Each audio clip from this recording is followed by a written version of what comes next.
Paradizo Crab. Fish tanks and plants were always short-term relationships for me. Not because I broke up with them, because I couldn't figure out what they wanted and when.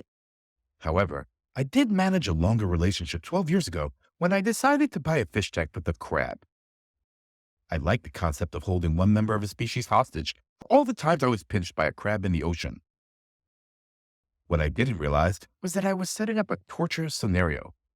All day long, the crab would snap at fish passing by without any possibility of success and without any concept that his efforts were fruitless, like a political third-party candidate in America. I'm not sure what the fish were thinking, but some of my biggest joys in life was when I was out of reach of an attacker, like when I farted on my older brother's head and ran into my room with just enough time to lock the door.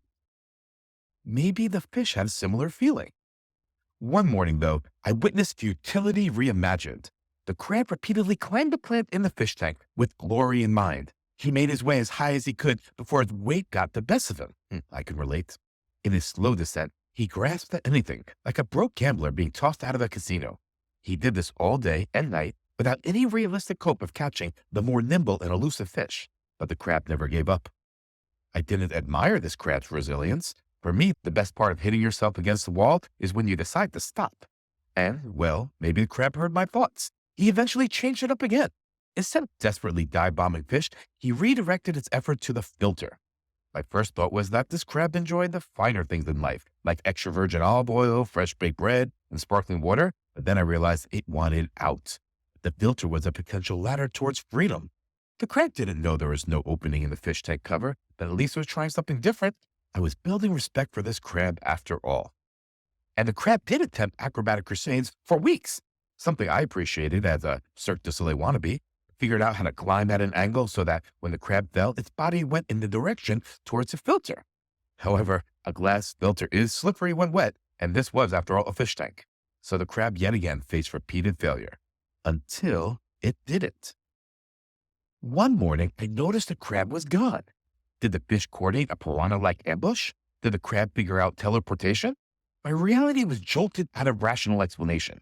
I investigated the opening where the filter entered the tank, and there was the crab squeezing its body through the smallest sliver of a crack in the fish tank cover, like me trying to fit in an old suit 3 times smaller than what it needed to be. The crab almost made it.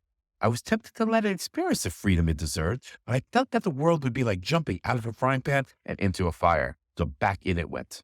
I secured the crack, which would pose a new problem when I would need to change the filter, but not surprisingly, the crab never gave up. Despite a rearrangement of the filter and the plant, the crab eventually figured out a second escape a month later, and this time found complete freedom. I had to have an awkward conversation with my new roommate about a crab that was loose in the apartment. It reminded me the first time I saw a bass lift his flyer from the floor using his hand on the bottom of a flyer's feet. The move defied physics, and I asked my circus coach whether he could teach me to do it. He told me that the trick was only done with kids, and it's impossible to lift an adult in this way. I hadn't hit 40 yet and was still on my first marriage, so I was still unrealistically hopeful and had him teach me the mechanics anyway. For 3 years, I trained the move. I had no chance at perfecting, fully expecting acrobatic glory, and eventually I succeeded without knowing how, but only once. When Zoe and I made the quarterfinals of America's Got Talent, the producer encouraged us to showcase something even more impressive than our signature trick, where Zoe lifts me over her back. So we tried it in front of millions of people, having a success ratio of less than 0.01%. It's amazing what millions of people watching will do to a middle child who is forever desperate to be seen in the world. And we did it. But like the crab, whose carcass I found a year later in the corner of the apartment heater, we were eliminated in the semifinals. And like the crab, I have no regrets about shooting for the stars, because there is nothing like passionately pursuing an unrealistic dream, and nothing like that small moment of light when your dream comes true, if only for a moment.